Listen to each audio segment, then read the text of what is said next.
Buenos días de nuevo.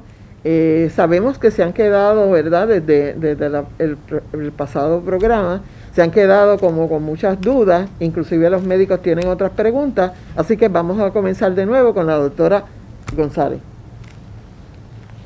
Sí, buenos días nuevamente.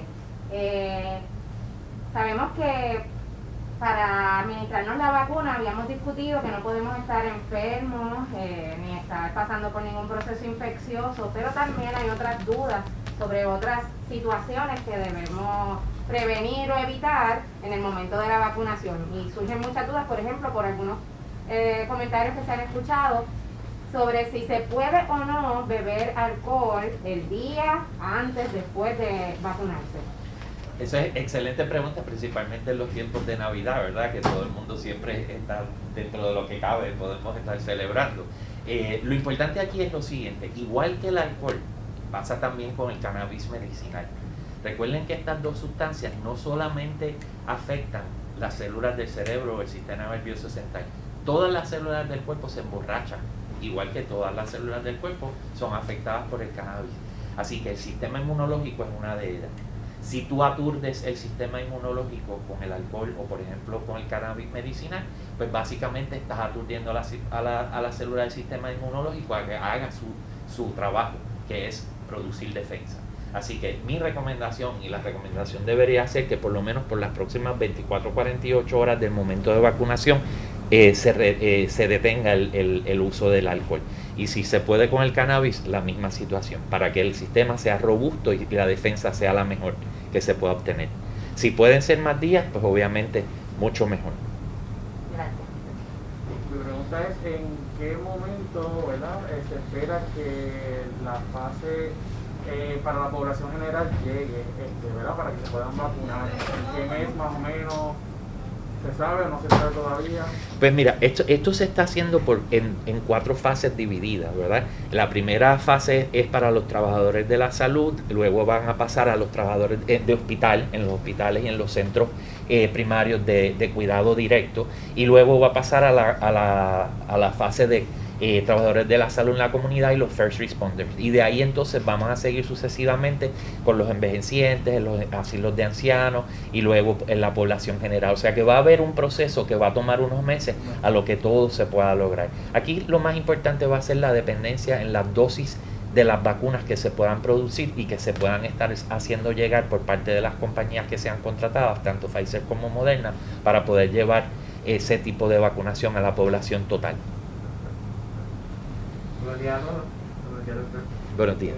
Ya se han reportado algunos eventos de reacciones alérgicas después de la administración de la vacuna. Mi pregunta es si hay alguna recomendación de premedicación en personas que tienen ya un historial de alguna alergia severa. Y si es así, ¿qué medicamentos se deben usar de premedicación y con cuánto tiempo de anticipación? Pues mira, no hay una indicación de premedicación. De hecho, me han preguntado que si hay que utilizar, por ejemplo, se pueden utilizar corticosteroides o esteroides para manejar aminorar, ¿verdad?, la posibilidad de una reacción adversa, como puede ser una reacción alérgica. La realidad es que no. Es una contraindicación el utilizar el esteroide. Obviamente vas a aturdir al sistema inmunológico, lo vas a confundir y la respuesta probablemente no sea la esperada. Así que no hay una indicación para premedicación. Aquí lo importante en los pacientes que son hipersensitivos o alérgicos es que la contraindicación absoluta es que tú hayas desarrollado alergia severa, a alguno de los componentes de la vacunación, desde el mRNA, los ácidos grasos que están envueltos en la formación de las nanopartículas que llevan el mRNA para que se pueda poner efectivamente en la persona, y algunos otros componentes como es sucrosa y sales, ¿verdad? Sales potásicas y sódicas. Así que esos serían los componentes primarios. Si eres alérgico a uno de ellos, severa, está contraindicado absolutamente poner la vacunación. En los que tengan alergias severas a otros productos inyectables, porque anteriormente hayas tenido una vacunación o te hayan puesto un producto intravenoso al cual hayas desarrollado una alergia severa, principalmente anafiláctica, también deberían considerar no la vacunación. En los otros tipos de alergias no debería de haber problema, pero no hay una indicación para premedicación. En los centros donde se pongan estas vacunas siempre deben de estar pensando que ya se han reportado casos de anafilaxis y alergias severas tanto en el Reino Unido como en los Estados Unidos recientemente. Por tanto, deben de estar preparados para poder tomar acción en caso de una anafilaxis o una alergia severa. Saludos. Saludos. Nuevamente hablando de nuestras pacientes embarazadas y madres lactantes. ¿Hay alguna recomendación que deba tomar la madre lactante antes de vacunarse del COVID?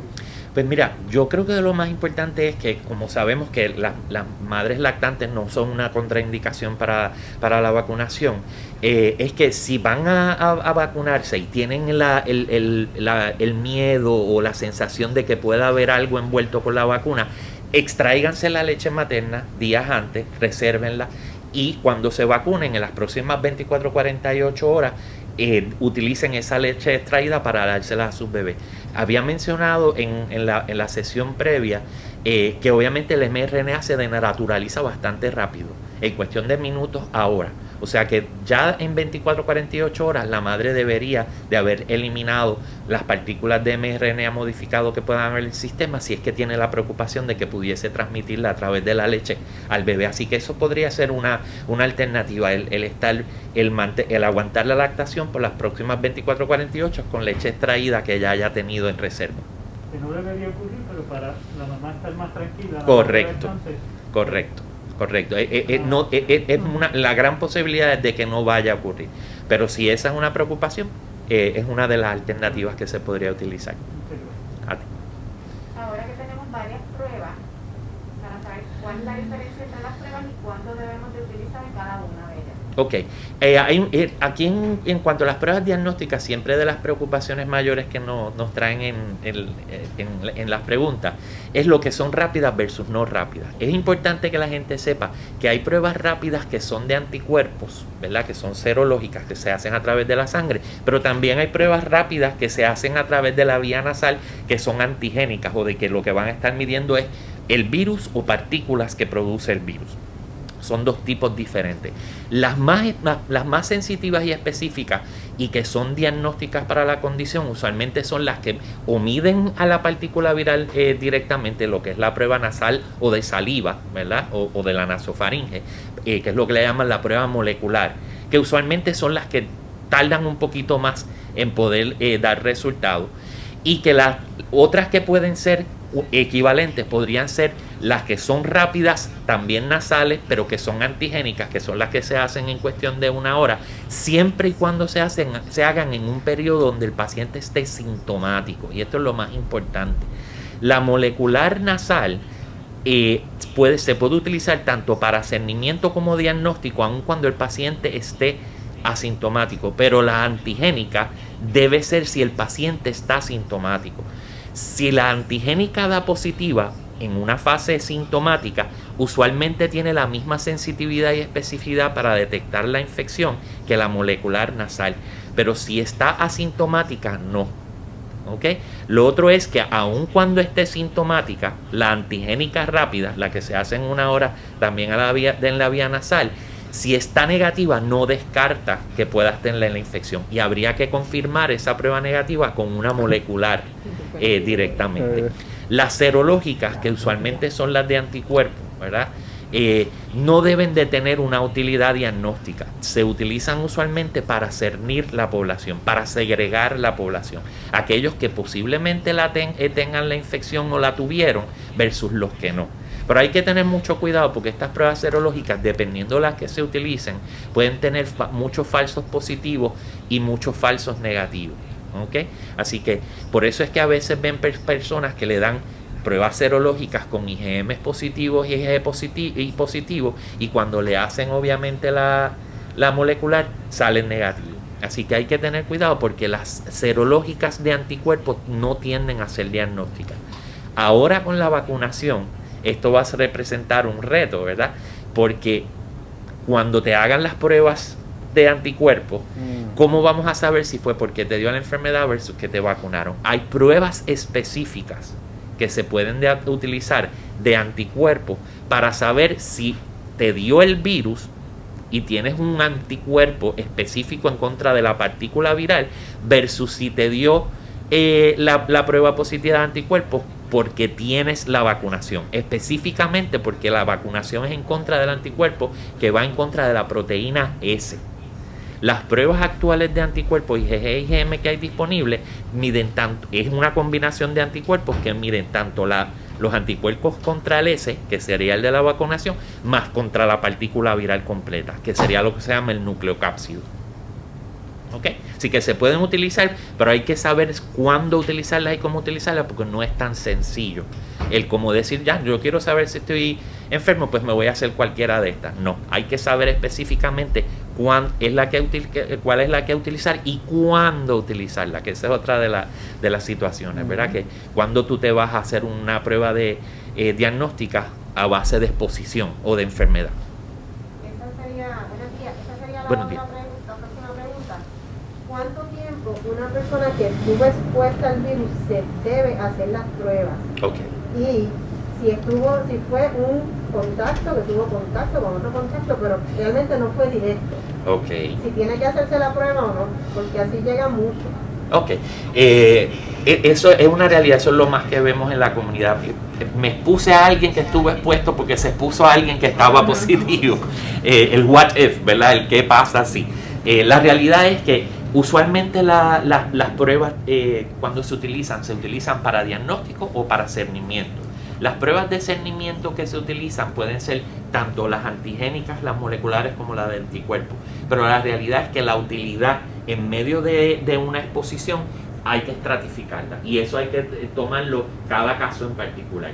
Usualmente cuando tú te expones, tú no empiezas a replicar el virus en tu cuerpo en cantidades suficientemente altas como para ser detectadas, sino a través del tiempo. Si tú te expones en el día cero, una prueba, por ejemplo, molecular, no se debe realizar en las primeras 72 horas. Idóneamente al quinto o séptimo día. Ya usualmente al quinto o séptimo día, haya síntomas o no haya síntomas envueltos, una prueba molecular lo debe detectar. Lo más temprano, 72 horas. Antes que eso, para mí que es perder el dinero y perder recursos, que es lo más importante. Recuerden todo esto es a base de recursos, porque todo es finito y no dura para siempre. Las pruebas de anticuerpos, por el contrario, un IgM, que sería el anticuerpo que primero sale en contra de una infección, principalmente en el caso del COVID, no lo vamos a estar detectando hasta 5 o 7 días más tarde, principalmente después del séptimo día. Así que las pruebas de anticuerpo para detección, exposición inmediata, no sirven para nada. Y de hecho, las de anticuerpos no deben ser pruebas diagnósticas. La antigénica, como les mencioné anteriormente, se deben de utilizar única o exclusivamente en aquellos pacientes sintomáticos para poder ser de utilidad diagnóstica. Así que no lo vamos a poder ver hasta que el paciente desarrolle síntomas. No se deben de utilizar en la fase asintomática como parte de un diagnóstico. No sé si eso aclara un poquito. Un paciente que esté asintomático, que haya viajado, ¿es requerido que se haga la prueba al llegar aquí a Puerto Rico o puede ser otra opción, por ejemplo, mantenerse en cuarentena sus 10 días? Claro. Yo siempre le recomiendo a las personas, mira, el utilizar las pruebas diagnósticas es más para tú bajarte la ansiedad y bajarte la preocupación, ¿verdad? Porque la realidad es que si tú tuviste una exposición, lo idóneo sería tú automáticamente entrar en la cuarentena, observar esos periodos de 7 días en los que se hagan pruebas y estén negativas versus los que sean que no se han hecho pruebas, que esperen por lo menos 10 a 14 días de esa cuarentena. Eso sería lo idóneo. Con eso sería suficiente para controlar la infección alrededor del mundo, si todo el mundo tuviera la conciencia de poner la cuarentena cuando hay una posible infección. Pero si lo que vas a utilizar, por ejemplo, pruebas para poderlo cernir, nuevamente tenemos que seguir la misma indicación anterior. Las pruebas moleculares se deben de reservar para aquellos que tuvieron tránsitos en aeropuertos o que entraron en viaje o regresaron de viaje. Se ha demostrado que la infectividad mayor en el tránsito en un viaje no es en el avión. Los aviones, las líneas aéreas han tomado medidas para reciclar y limpiar el aire lo más suficiente para evitar tipos de contagio. El problema es el tránsito en los aeropuertos. Acuérdense que la mayoría de esos aeropuertos son internacionales, donde viajan personas alrededor del mundo. Existen alrededor de 7 a 8 clades, hasta 19 cepas del COVID. Y básicamente cada una de esas cepas transita a través de diferentes regiones en el mundo, y por eso es que pueden haber las reinfecciones, porque te pudiste haber infectado con una cepa, viajaste, te expusiste a alguien que vino de otro sitio en el mundo donde esa cepa que trae esa persona no es prevalente donde tú estás, y ahí vino la reinfección. ¿Okay? Así que por eso es que es tan importante el utilizar la medida de cuarentena, y una vez ya tú te expusiste en el tránsito del viaje, que te hagas la prueba si es necesario después de los 72 o 5 días. Si puedes hacer la cuarentena idóneamente, no tienes por qué hacerte la prueba. Hablando de reinfección, ¿verdad? Considerando que aquí en Puerto Rico sí estamos expuestas a esta única cepa, ¿verdad? En un escenario que no hemos viajado y estamos en nuestro pueblo, en nuestra casa. ¿Cuál es la posibilidad de que yo me reinfecte con la misma cepa? No debería. El problema es que en Puerto Rico no se han hecho estudios todavía específicamente dirigidos a secuenciar o a hacer especiación de las cepas que tenemos circulando. Es que incluso he leído algunos artículos que el hecho de reinfectarse, me llama la atención que lo trajo, ¿verdad? En cuanto estábamos hablando del viaje a aeropuerto, que el hecho de reinfectarse de nuevo con el COVID es súper raro, que han habido muy pocos casos. No es usual. Los casos que se han descrito han sido unos cuantos en el continente asiático que viajaron a Europa. Recientemente ha salido la famosa información de la cepa europea, específicamente una cepa en el sur del Reino Unido, que tiene una capacidad de infectar mucho más fácil que las demás.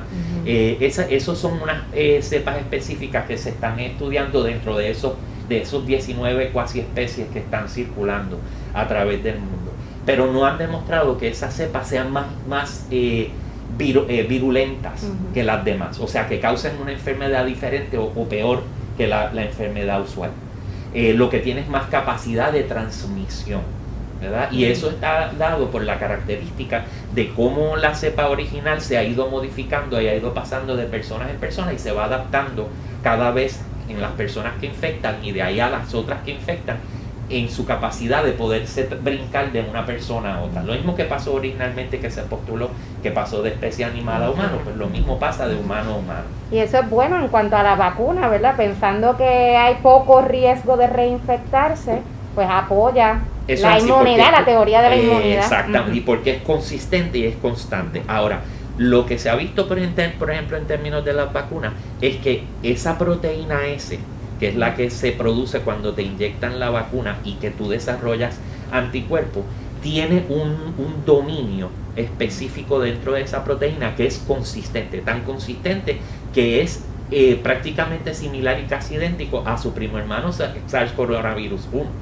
O sea que teóricamente esta vacuna del SARS-CoV-2 podría conferir protección en contra del SARS-CoV-1 en caso de que resurgiera en algún momento a nivel mundial en algún sitio específico.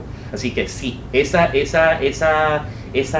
constancia en que la cepa se mantenga pura, pues obviamente facilita a que la vacuna pueda funcionar de una forma mucho más efectiva y mucho más específica. Pero la vacuna está diseñada para que pueda atacar a cualquiera una de las demás cuasi especies. Y de hecho los estudios que se han hecho en esos clinical trials a nivel de laboratorio es que sí puede, todavía no ha habido un escape en la defensa que pueda conferir la vacuna en contra de esas cuasi especies o diferentes especies. Muy interesante. Cuando hablaban de las reinfecciones, es que escuché, ¿verdad? A varios doctores mencionar que también cuando los pacientes le da el COVID y están asintomáticos, el cuerpo mayormente no crea la suficientemente cantidad de anticuerpos, y que por eso también se explica un poco, ¿verdad? Aunque han sido pocos, pero la reinfección, que por eso es que también se vacuna, ¿verdad? Se le recomienda al paciente vacunarse luego de, aunque te haya dado COVID, ¿verdad? Poder vacunarte para mantenerle esa inmunidad. Eso es correcto. Lo que se ha visto, por ejemplo, es, me trajiste un punto bien importante porque me acuerdo a las personas que les dieron COVID y que dentro de que le dieron COVID los transfundieron con plasma o anticuerpos monoclonales, que son una de las cosas que se están utilizando para el tratamiento de los pacientes. Los anticuerpos monoclonales y el plasma no se sabe cómo pueden interferir con la vacuna, porque acuérdate que ya el anticuerpo está formado y tú le estás inyectando un mRNA para que se produzca la proteína contra un anticuerpo que a lo mejor ya vino en el plasma o en el monoclonal. La realidad es que en esos pacientes que se les han ya dado no hay contraindicación de que se vacune, pero tienen que estar conscientes que a lo mejor la efectividad no sea la misma que en la población general. A lo mejor inclusive ellos pueden tener hasta más defensa o podrían aumentar su defensa con la vacunación, porque ya tienen la memoria de lo que tuvieron en su sistema. ¿Okay? En ese haber de los anticuerpos, estos anticuerpos tienden a durar en nuestro sistema por mucho tiempo, pero no solamente son anticuerpos, son células que producen esos anticuerpos que tienen memoria. Igual células que no solamente producen anticuerpos, pero que tienen la capacidad de destruir al virus. Lo que son, por ejemplo, las células efectoras o citotóxicas y las células helpers o ayudantes en el sistema inmunológico, que tienen memoria para eventualmente, si se enfrentan nuevamente a la partícula viral, montar una defensa efectiva. O sea que no es solamente anticuerpos, sino también celular. ¿Cuánto tiempo después de la segunda dosis de la vacuna se espera que ya uno tiene unos títulos adecuados para decir que está inmunizado contra el coronavirus? Pues mira, todavía eso no se ha podido determinar porque la vacuna todavía es muy reciente. Sí sabemos que después de que hay un reto inmunológico, un challenge inmunológico, en cualquier caso de una vacunación, usualmente no se desarrolla una respuesta robusta hasta 3-4 semanas más tarde. Eso pasa, por ejemplo, con la influenza. Viene la temporada de la influenza, la persona no se vacuna para el tiempo en que sale la vacuna de septiembre o octubre, se la pone en diciembre en medio de que hay un brote de influenza, se pone la vacuna y dice, ay, es que yo no me la voy a volver a poner porque yo me la puse el año pasado y me dio un catarro y me dio una influenza, como si fuera una influenza malísima, y yo estoy casi seguro que fue la vacuna. No, usualmente la vacuna no es lo que causa el problema y no debe ser lo que causa el problema porque la vacuna de influenza es un virus muerto. Así que lo que pudo haber pasado en ese momento fue que como te pusiste la vacuna pero estabas en medio de un brote, no tenías suficiente defensa todavía hasta 3 o 4 semanas y lamentablemente te infectaste con la influenza. ¿Okay? Eso es lo que usual y más comúnmente ocurre. En el caso del COVID no es un virus tan siquiera muerto, es una porción que produce una proteína, ¿verdad?, que es parte del virus. Así que como es una porción que produce una parte del virus, la respuesta en contra de esa proteína, que es una de las cosas más inmunogénicas, de las sustancias más inmunogénicas o que producen respuesta inmunológica más rápida, se inyecta rapidito y la respuesta debe ser rápido, pero no debe ser tan robusta, sino probablemente hasta 3 o 4 semanas. Según se vaya vacunando toda la población y sigan saliendo resultados de estos estudios clínicos, vamos a tener esa respuesta más específica. Yo creo que eso es todo por ahora. Agradecemos nuevamente al doctor por estar con nosotros. Gracias a ustedes y Muchas nuevamente gracias, gracias a ustedes y gracias por esta oportunidad de llegar a ustedes, no solamente con esta información, sino al público en general y a la comunidad médica, recordándoles siempre que es importantísimo que mantengamos todavía las medidas de biocontención y barreras. No puedo dejar de insistir en eso, aun cuando tengamos alternativas como es la de prevención de la vacuna y los tratamientos. No tocamos tratamientos, curioso, no hubo preguntas de tratamiento.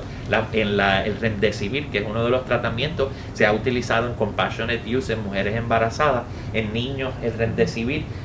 No se han hecho todavía trials específicos, están corriendo, ¿verdad? En las mujeres embarazadas como parte del tratamiento, que en los pacientes que tienen enfermedad con compromiso pulmonar severo, los esteroides son parte de ellos. En el caso de las mujeres embarazadas no se recomienda que se utilicen en la población general. En los niños sí se puede utilizar. O sea que tenemos unos armamentarios como son los tratamientos virales, los agentes monoclonales que son para prevención, no para tratamiento de enfermedad aguda, y obviamente las infusiones de plasma que se reservan usualmente para pacientes con COVID severo. Así que muchísimas gracias y los exhorto a todos a que sigamos laborando con esto y llevando el mensaje al público para que no bajen la guardia y sigamos trabajando para poder, si logramos erradicar esta enfermedad, por lo menos de aminorarla lo más que podamos. Que así sea.